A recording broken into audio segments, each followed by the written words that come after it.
बात कर रहा हूँ मैं बेंजीन की, जिसका मॉलिक्यूलर फार्मूला होता है C6H6। ये एक एरोमेटिक कंपाउंड है और आज ये बड़ी हिम्मत है कि एरोमेसिटी होती है। हम कहते हैं रेजोनेंस पाया जाता है, तो आखिर ये रेजोनेंस होता है। एप्टीट्यूड टेस्ट में इस तरह के क्वेश्चन बड़े इंपॉर्टेंट होते हैं कि कौन सा कंपाउंड एरोमेटिक है, कौन सा एंटी एरोमेटिक है, कौन सा नॉन एरोमेटिक है। बेंजीन का मेल्टिंग पॉइंट होता है 5.5 डिग्री सेंटीग्रेड, बॉइलिंग पॉइंट होता है 80 डिग्री सेंटीग्रेड। 78 ग्राम इसका मॉलिक्यूलर वेट है। और बड़ी दिलचस्प बात है, इसके अंदर कार्बन की परसेंटेज होती है 92.3%। जब इतनी ज़्यादा कार्बन की परसेंटेज है तो ऑफकोर्स इसमें एरोमेसिटी भी पाई जाती है। वैसे खैर एरोमेसिटी का रीज़न कुछ और होता है जो आगे हम डिस्कस करेंगे। और ब्लैक कलर का सूट देते हैं। एरोमेटिक कंपाउंड होने के लिए ज़रूरी होता है कि हाइब्रिडाइजेशन हो sp2, और जिनमें sp2 हाइब्रिडाइजेशन हो उनको हम प्लेनर कहते हैं। वैसे जब sp2 हाइब्रिडाइजेशन होती है तो कितने सिग्मा बॉन्ड होते हैं? 3 सिग्मा। और एक फिर क्या होगा? पाई बॉन्ड, क्योंकि 4 बॉन्ड पूरे होने। दूसरी बात, एरोमेटिक होने के लिए 4n+2 पाई इलेक्ट्रॉन होने चाहिए। पाई इलेक्ट्रॉन क्या होते हैं? ये सारी क्या चक्कर है, ये अभी हम बात करते हैं। और 4n+2 पाई इलेक्ट्रॉन का मतलब है हक्कल रूल फॉलो होता है। एक हकला होता है ना, हक, तो ये हक्कल, ठीक है। सबसे पहले जो बेंजीन को डिस्कवर किया था फ्रेडे भाई ने 1825 में। क्या बात थी यार, फ्रेडे की हर जगह। और हॉफमैन सामने इसको कोल तार से डिस्कवर किया था। कब भाई? 1845। जो अब देखो, बेंजीन के अंदर जो बॉन्ड एनर्जी पाई जाती है वो कहलाती है 150.5 किलो जूल पर मोल। कार्बन कार्बन बॉन्ड है 1.39 एंगस्ट्रॉम। और बेंजीन के अंदर 6 carbon carbon sigma bond, 6 carbon hydrogen sigma bond, और पाए जाते हैं 3 पाई बॉन्ड। अब ये क्या चक्कर है, सब समझा रहा हूँ। देखो, 3 ऑल्टरनेट पाई बॉन्ड पाए जाते हैं, ठीक है। अब ये जब ऑल्टरनेट पाई बॉन्ड पाए जाएंगे तो पाई इलेक्ट्रॉन टोटल कितने हो जाएंगे? 6 हो जाएंगे। एक पाई बॉन्ड में 2 इलेक्ट्रॉन होते हैं। Okay day. अब ये जो मैं बात कर रहा था कि sp2 प्लेनर 3 सिग्मा 1 पाई होता है, आइए देख लेते हैं। इस वाले कार्बन का इस हाइड्रोजन के साथ क्या है? Sigma bond. इस वाले कार्बन के साथ क्या है? Sigma bond. इस कार्बन के साथ 1 सिग्मा 1 पाई। तो आप देखो, जितने भी हैं आपके कंपाउंड्स हैं, जितने भी आपके कंपाउंड्स हैं, तो सारे के सारे क्या बना रहे हैं? जितने भी कार्बन हैं, इन सब में आप देखें तो एक बात कॉमन है, 3 सिग्मा 1 पाई। और होना भी चाहिए, क्योंकि कौन सी हाइब्रिडाइजेशन की हम बात कर रहे हैं? sp2 हाइब्रिडाइजेशन में हमेशा होंगे 3 सिग्मा 1 पाई बॉन्ड। बच्चों, हमने एक पढ़ा था एंथ्रासीन, 3 बेंजीन रिंग पर मुश्तमिल। लेकिन कब? मैंने कहा था जब तीनों स्ट्रेट हो, 3 ही बेंजीन हो लेकिन 2 साथ हो और 1 थोड़ा ऊपर को, तो ये क्या कहलाएगा? फेनन 3। क्या कहलाएगा? फेनन 3। फ़र्क है दोनों में, बहुत आया है पेपर में सवाल। जैसे कि स्ट्रक्चर दे दिया था और ऑप्शन में फेनन 3 भी था, एंथ्रासीन भी था। एंथ्रासीन कब होगा? जब तीनों सीधे लगे हुए। वैसे एंथ्रासीन जो था हमारा एरोमेटिक था, एंटी एरोमेटिक? तो देखो 2 4 6 8 10 12 14 इलेक्ट्रॉन है, ऑफकोर्स ये एरोमेटिक है। एंथ्रासीन सब में ऑल्टरनेट डबल बॉन्ड है, सब में sp2 हाइब्रिडाइजेशन है। sp2 हाइब्रिडाइजेशन का मतलब क्या होता है? प्लेनर। या अगर कभी लफ्ज़ लिखा हो प्लेनर, तो प्लेनर मतलब sp2 हाइब्रिडाइजेशन। ओके बच्चों, अब बेंजीन के अंदर ओरिएंटेशन के टॉपिक की हम बात करते हैं। देखो, हमेशा फर्स्ट पोजीशन डिसाइड करती है कि आने वाले बेंजीन रिंग को कहाँ चाहिए। फर्स्ट पोजीशन यानी कि कॉमन सेंस ही बात है। अगर आप बहुत सारे बच्चे क्लास में बैठे हो, एक सबसे सीनियर है, बाकी सब आगे हुए मैं सीनियर हूँ, सर अमीन का भतीजा हूँ, या कुछ ऐसे बोल के थोड़ा रोक डाल दिया। चलो अब मैं तुम्हें बताता हूँ, तुम इधर बैठो, तुम उधर बैठो। चलता है ना यार, चलता है, सब चलता है, पाकिस्तान में सब चलता है। तो अब ये डिसाइड करेगा 2 3, सामने वाली 4 5 6। अब आप बोलो सर ये यहाँ से 2 क्यों? तो ऑफकोर्स आप यहाँ से भी गिनती कर सकते हो, 2 3 4 5 6। तो 4 पोजीशन तो हमेशा 4 पे रहती है, 2 और 6 चेंज हो जाती हैं। तो 2 6 को हम ऑर्थो नाम देते हैं, और इसी तरह 3 5 रिप्लेस हो सकती हैं, तो इनको मेटा नाम देते हैं। अब बेंजीन में 2 कहानियाँ हो सकती हैं, या तो एनर्जी बढ़ जाए यानी एक्टिवेट हो जाए, और या तो एनर्जी डीएक्टिवेट हो जाए। तो जो ऑर्थो पैरा वाले हैं अच्छा, यानी एक कुछ तो हैं जो ऑर्थोपैरा पे बेचते हैं, कुछ मेटा पे बेचते हैं। जो ऑर्थोपैरा पे बेचते हैं, दोनों बातें, एनर्जी को एक्टिवेट भी कर सकते हैं और डीएक्टिवेट भी कर सकते हैं, और जो मेटा वाले हैं इसे डीएक्टिवेट करेंगे। तो ऑर्थोपैरा डीएक्टिवेट तो बहुत आसान है लिस्ट, इसमें आते हैं सारे हैलोजन। हैलोजन बोले तो फ्लोरो, क्लोरो, ब्रोमो और आयोडो। ठीक है, जो ऑर्थोपैरा एक्टिवेटिंग में सबसे पहले तो ये आर से मुराद अल्काइल, NH2 बोले तो अमाइन, और ये NR2 से मुराद होती है अल्काइल अमाइन, यानी अल्काइल भी और अमाइन भी। और ये NaClOr से मुराद होती है अमाइड, और OH हाइड्रोक्सी, और OR अल्कोक्सी। तो जो जितने ऑर्थोपैरा एक्टिवेटिंग होते हैं या ऑक्सीजन डबल बॉन्ड नहीं होता ऑक्सीजन का कार्बन के साथ, ठीक है, कार्बन का ऑक्सीजन के साथ डबल बॉन्ड नहीं होता, इवन ऑक्सीजन का डबल बॉन्ड होता ही नहीं है। अब आ जाओ मेटा डीएक्टिवेटिंग में, NO2 nitro, SO3 sulpho, COOH carboxylic, COOR Easter, CHO aldehyde, COR ketone. अब देखो जितने मेटा डीएक्टिवेटिंग है इन सब में ऑक्सीजन में डबल बॉन्ड पाया जाता है। और बड़ी इंपॉर्टेंट बात याद रखो, जब भी ऑक्सीजन में डबल बॉन्ड पाया जाएगा एनर्जी क्या हो जाएगी, कम हो जाएगी। एनर्जी क्या हो जाएगी, डीएक्टिवेट हो जाएगी। दिस इज द पेपर में आया हुआ सवाल, benzene react with alkyl halide in presence of aluminium chloride to form alkylated benzene. This reaction is known as Cannizzaro reaction, Gold reaction, aldol condensation, Friedel-Crafts reaction। तो एक बात याद रखो कि जो बेंजीन का रिएक्शन होता है, ठीक है, जब भी इन प्रेजेंस ऑफ अल्युमिनियम क्लोराइड, ये होता है फ्रीडल-क्राफ्ट। अब ये अलग बात है, इसमें अल्काइलेशन भी हो सकता है, एसाइलेशन भी हो सकता है। अल्काइल हैलाइड के साथ हो रहा है तो अल्काइलेशन है, एसिड हैलाइड के साथ होगा तो एसाइलेशन होगा।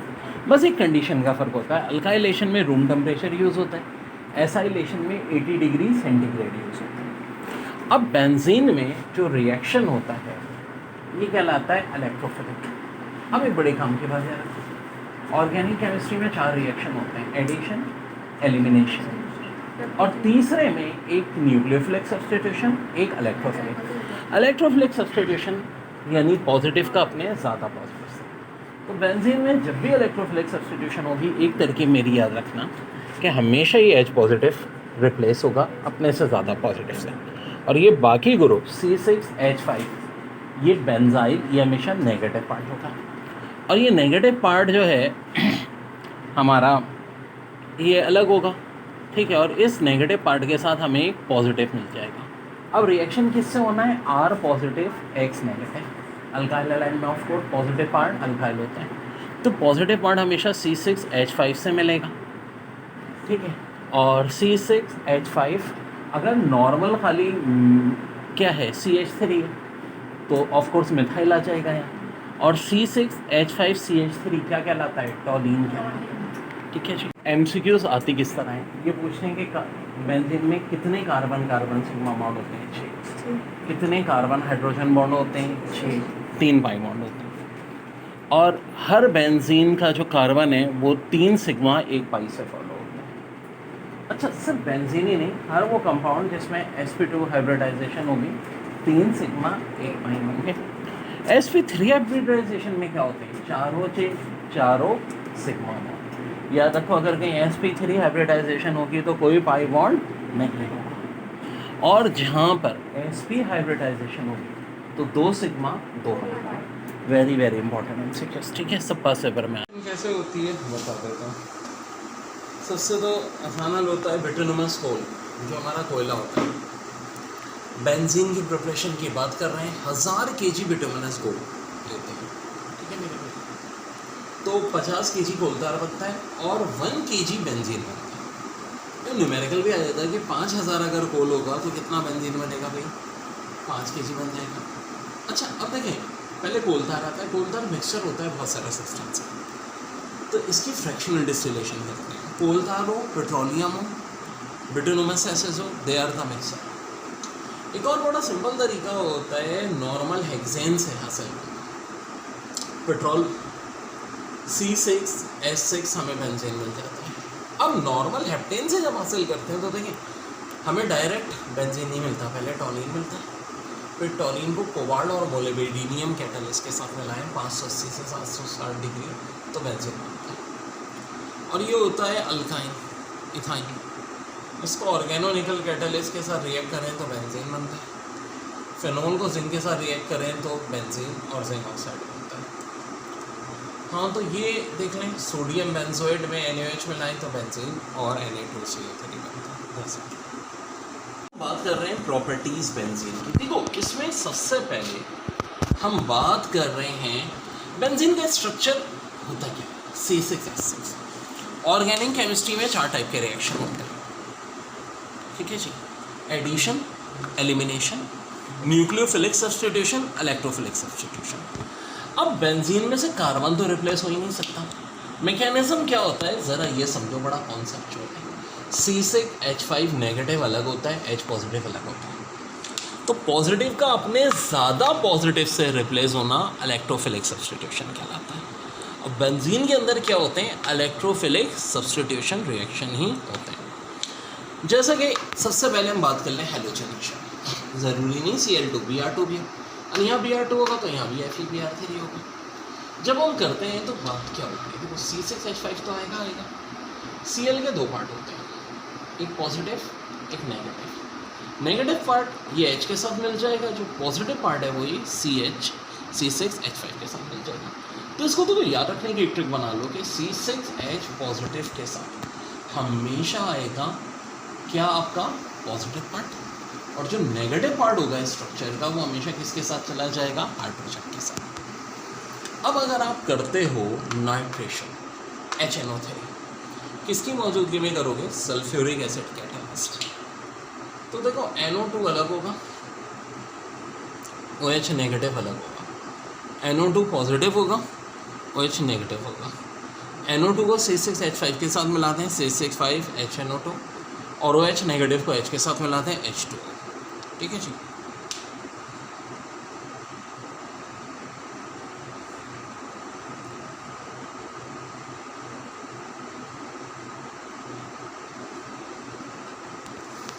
अब ये क्या कहलाता, सल्फोनेशन, H2SO4 SO3 की मौजूदगी में रिएक्ट करता है।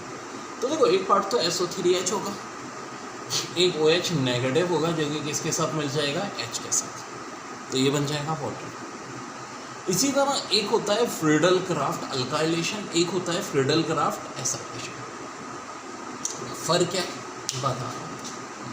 ठीक है, फ्रीडल क्राफ्ट अल्काइलेशन में हम अल्काइल हैलाइड के साथ रिएक्शन कराते हैं, तो यहाँ जो मिलता है ना, यहाँ मिलता है अल्काइल यानी टॉलिन बन गया, और इसका जो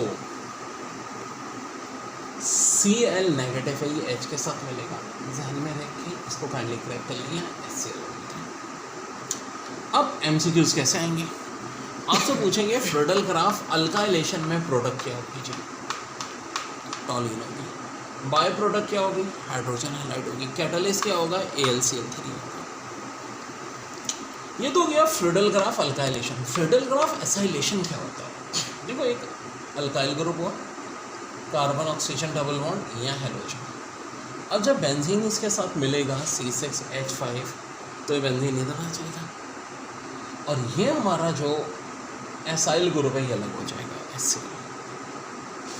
तो भाई ये सारी कहानी होती है एसाइलेशन की।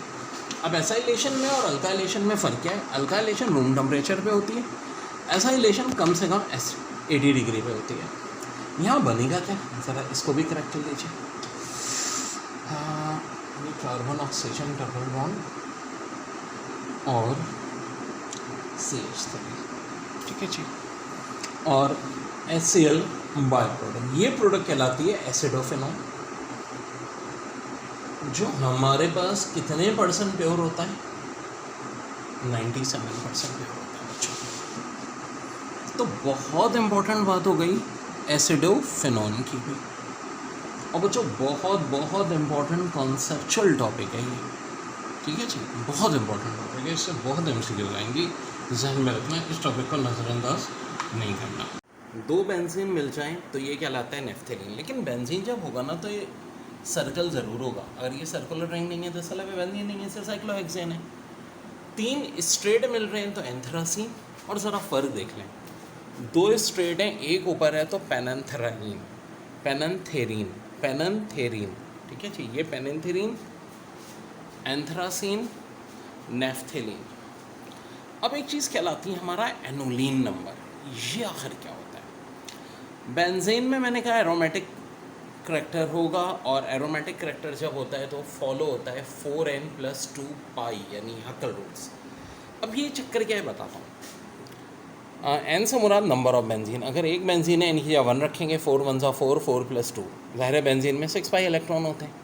अब नेफ्थेलीन में कितने बेंजीन आ गए? 2। एन की या मैं 2 रख दूंगा, 4 2 8, 8+2 10 पाई इलेक्ट्रॉन्स, यस 10। ओके जी। एंथ्रासीन या फेनेंथेरीन, 3 बेंजीन स्ट्रक्चर हैं, बिल्कुल है जी। एन की या 3 रखेंगे, 4 3 12+2, 14 electron, 14 pi electron. हक्कल rule follow हो रहा है। अब ये जो एक और बड़ी दिलचस्प बात, ये एनोलीन नंबर क्या होता है बता देता हूँ। पहले तो स्पेलिंग में एन ही लगा दें, एनोलीन नंबर। आपको कोई भी कंपाउंड देखे उसका एनोलीन नंबर आता है, जैसे कि नेफ्थेलीन का एनोलीन नंबर, तो यार वो यही फार्मूले से निकलेगा। एन की जगह मैं क्या रखूँगा? नेफ्थेलीन है तो 2, एंथ्रासीन है तो 3, 4 2 8, 8+2 10। एनोलीन नंबर नेफ्थेलीन का 10 आ गया, एंथ्रासीन का 14 आ गया, बेंजीन का 6 होता है। नंबर ऑफ पाई इलेक्ट्रॉन्स को कहते हैं एनोलीन नंबर। ओके बच्चों, बेंजीन एक एरोमेटिक कंपाउंड है तो हमें पता है। क्या बात है जो एरोमेटिक कंपाउंड के हवाले से रॉन्ग होती है, इनकरेक्ट होती है? ये MCQs पेपर में इतनी दफ़ा आया है जिसकी कोई हद नहीं। बड़े ख़तरनाक MCQs हम करेंगे बच्चों। Option A, they are planar. क्या बात रॉन्ग है या राइट है? They contain 4 pi electrons, they are cyclic, they are less reactive than similar substitute alkene. देखो ये वाला तो खैर हो ही नहीं सकता, गलत। हम सबको पता है ये साइक्लिक होते हैं, and of course they are planar also. Planar क्या होते हैं ये डिटेल इंशाल्लाह बहुत मैं आपको बताऊंगा, बड़े ख़तरनाक कौन सा जब हम बेंजीन के बताएंगे। And are less reactive than substitute alkene. ये बड़ा प्यारा पॉइंट है कि लेस रिएक्टिव होते हैं किसके निस्बत? जो सब्सटीट्यूट अल्कीन होते हैं उनके निस्बत। देखो सब्सटीट्यूट अल्कीन से मुराद, यानी कि अगर बेंजीन है तो इसको किससे कंपेयर करो? हेक्सीन से। हेक्सीन में भी 6 कार्बन होते हैं ना, बेंजीन में भी, वहाँ डबल बॉन्ड है। जबकि बेंजीन में ऑल्टरनेट डबल बॉन्ड होते हैं, तो बेंजीन लेस रिएक्टिव होता है as compare to than double bond. तो ये सारी बातें तो सही हैं, तो गलत क्या है? ये बात गलत है। एक्चुअली ये कुछ कहानी और होती है। इसका फार्मूला होता है बेसिकली 4 पाई के बजाय इसमें हम 4n+2 के हिसाब से इलेक्ट्रॉन्स होते हैं। ये क्या बहुत डिटेल है, हक्कल रूल चलता है, इसको बहुत डिटेल में बताऊंगा तो रॉन्ग थिंग 4 पाई इलेक्ट्रॉन का हिसाब किताब। ये एरोमेटिक में नहीं होता, ये तो एंटी एरोमेटिक में होता है 4 पाई इलेक्ट्रॉन का। देखें एरोमेटिक और एंटी एरोमेटिक में फ़र्क ही होता है। एंटी एरोमेटिक भी प्लेनर भी होते हैं, साइक्लिक भी होते हैं, लेकिन वहाँ 4 पाई का फार्मूला